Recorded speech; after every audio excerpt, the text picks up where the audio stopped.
Okay, now we're doing this book right here, Prevent and Reverse Obesity by me, P. Rogers. We're on page 53 if you're following along, chapter 3, the chapter on obesity theories. Okay, so the incidence of obesity in the United States has gone off the charts. It used to be relatively uncommon before 1980. And I can still remember when I was a kid in junior high, sitting at I went to Catholic school, and I'm sitting at the Boy Scout meeting with my mother. And my mother, for anybody who knew her, my mom was very funny. She was like a comedian, okay? And she was always making vulgar jokes. She was a real devout Christian, but man, was she funny. And the scoutmaster was a guy named Mr. Sullivan, an old Irish guy. He was very nice, but he's kind of funny with a big belly. And he looked kind of sad a lot of times. So my mother would say to me, "Peter, why is Mr. Sullivan so sad?" And I'm like, "I don't know, Mom. I'm just a little kid. I'm like in junior high or something." And I have no idea what she's talking about. She says, "Because he can't find his peenie." And that's how it was in the 1970s. Everybody made fun of fat people, made jokes about them, okay? It was a rare thing to see a fat person.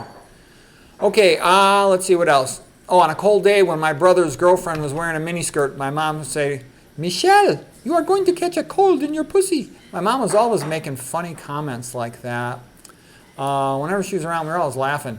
Back in those days, you could joke about anything. Back the 1980s, I think, was the best decade ever in America in my life. Okay, I lived through the 60s, 70s, 80s, 90s up till now. And look at the comedians on in the 1970s and 80s. Animal House, John Belushi, Sam Kinison, Eddie Murphy, Chris Rock, Rodney Dangerfield. We were always laughing. The movies were great. And, Rocky in the theaters. And America was much more unified then than it is now. I think that's intentional. Body mass index is a way to estimate whether or not a person's fat. BMI, kilograms of weight divided by height in meters squared. So a normal BMI is less than 25. Of course, if you got a big frame, you're a muscular person, then your BMI is not as valid, okay? And, I'm about 5'9". Here's a picture of me when I was a college wrestler, okay? So I used to be a pretty muscular guy. And if you're muscular, then you're going to have a higher body mass, and it doesn't mean you're fat. Okay, that's when I was a college wrestler back in the good old days. Okay, theory number one of why are people so fat? Okay, one of them is that nowadays, because you got refrigerators, you can store a lot of high-fat food like meat. It'll store much longer, so people eat a lot more meat than they used to, and it's more readily available, and they have the CAFOs, Concentrated Animal Feeding Organizations. Back in the 1950s, Ansel Keys, who was a great researcher, and he really was great, and Dr. McDougall said all kinds of great things about him.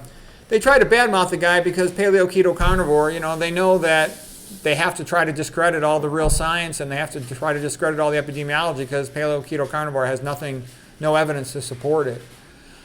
Okay, actually there's one little bit of thing that I would say about paleo, keto, carnivore, that modern meat is much worse than meat was in the old days, fish or wild caught meat, because nowadays in a CAFO, they pump it full of hormones like estrogens, they pump it full of chemicals, they feed it all this GMO garbage, they give it all these antibiotics, and it's very high in fat. It's much worse than it used to be. So a little bit of meat wasn't as big a deal back in the day as it is now. And most people are trying to detox in a sense. So what I'm trying to say is wild-caught meat is not as bad as CAFO meat, but it's still not good for you.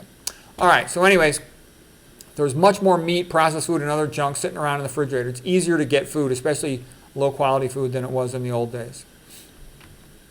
People also used to smoke a lot more cigarettes, which makes people skinny, but it burns holes in their lungs and makes them sick. Okay, here's just what some fats look like.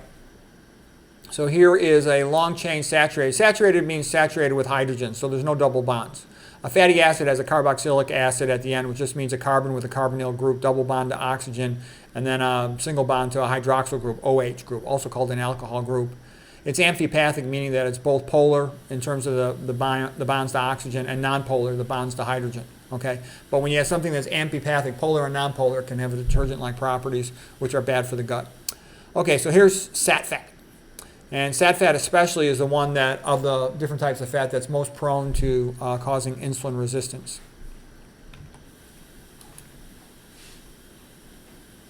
Oh, by the way, this is the methyl group, CH3, right there, okay?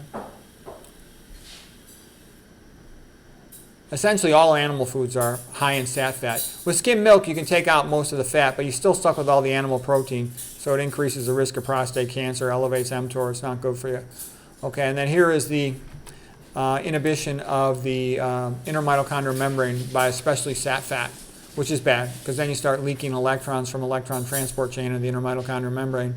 They drop down onto oxygen, form free radicals, superoxide. The mitochondria can neutralize them with superoxide dismutase, SOD, under normal conditions. But when there's too many of them, you can develop oxidative stress when the oxidants outnumber the antioxidants. And that can damage your mitochondria, which you don't want. That accelerates aging to damage your mitochondria. That's one of the reasons why I make such a big deal about all these mitochondria inhibitors. If you damage your mitochondria, you are accelerating your aging, and you don't want to do that, because then you accelerate your risk for atrial fibrillation and for dying and for being frail and weak and stupid, demented. Okay. So animal foods are just a loser for health, you know. You're inhibiting your mitochondria, you're increasing your risk of obesity, you're activating mTOR, you're accelerating aging, you're increasing your risk of osteoporosis because of the negative charge, especially from the methionine. So you're not going to win with animal protein. Okay, let's see here. This is just a little bit about insulin sensitivity. That normally insulin will bind to the insulin receptor and cause the glucose type 4 transporters in the cytoplasm to move up to the plasma membrane so the glucose is allowed into the skeletal muscle cell. Eating is called prandial, so postprandial means after eating. After eating, the majority of the glucose should go into your skeletal muscle cells. But if you have insulin resistance, because the saturated fats absorb more rapidly, gets into the skeletal muscle more rapidly, causes insulin resistance, then you're not going to get that insulin, be able to get that insulin into the skeletal muscle. So you're going to have the insulin remain elevated in the blood for a prolonged amount of time. That's called postprandial, after eating, postprandial hyperglycemia, high blood glucose. And you don't want that, because that starts causing problems. So that's normal insulin receptor, normal insulin function with the glucose type 4 receptors. Here's what insulin resistance is all about. With insulin resistance, you now have what is called overnutrition, the excessive amount of saturated fat getting into the mitochondria, inhibiting the inner mitochondrial membrane electron transport, which is basically like an assembly line, and you've now blocked the assembly line from running, so everything backs up. Krebs cycle backs up, glycolysis backs up in the cytoplasm, and the message of overnutrition is sent to the cytoplasm, and it signals that the glucose type 4 transporters must not be allowed to go up to the plasma membrane. You cannot take in any more nutrients. We already have overnutrition. Okay, and that's what insulin resistance is all about. And the main thing that causes that is high-fat diets. Okay, there is more things that cause it. I made entire videos about insulin resistance. I wrote an entire book on how to prevent and reverse diabetes. So if you want to watch my videos on insulin resistance, I made a newsletter on insulin resistance. You'll see there's a video right there. I have a whole playlist of videos on diabetes. So we're not going to go into this in more detail at this time, but diabetes, type 2 diabetes is associated with making people fat, and people who are fat are predisposed to have it, and it causes markedly increased risk of kidney failure, heart failure, premature death, stroke, atherosclerosis, microvasculopathy of the foot, getting your toes amputated. Every single day for the last 30 years, I see diabetics getting their feet and their lower legs chopped off because of atherosclerosis in their legs. Okay, we'll talk about all that stuff on a different day, but the point for today was just to get to hear that sat fat is the main mechanism of insulin resistance, but there are a bunch of other ones. And it causes overnutrition and blocks the glucose type 4 transporters from going up to the skeletal muscle plasma membrane. Thus, you end up with postprandial hyperglycemia. Okay.